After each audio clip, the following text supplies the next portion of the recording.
Okay, so we have a planet, but we need some stars. So this is really, really easy now. I'm just going to go into the shading tab, excuse me, shading tab, and click on this part here, change to world, and we're just going to add two things. We're going to add a color amp in here.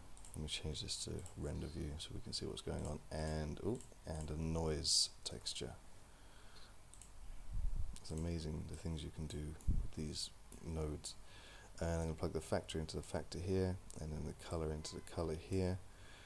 Okay, and we get that, which looks absolutely terrible. I'm going to change the scale to 300 on the noise texture, and then I'm just going to crunch down this black to meet the white,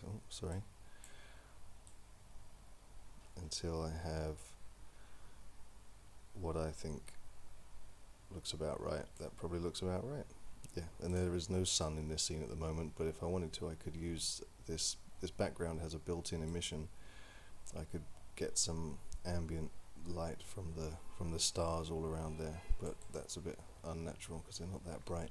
But just add a sun. But there you go, you have a full surrounding star pattern, and you could of course just add that onto a plane if you just wanted it as the background. But there you go, that's how you get stars. Noise texture, scale 300, color amp, crunch the black down until you're happy with the number of stars.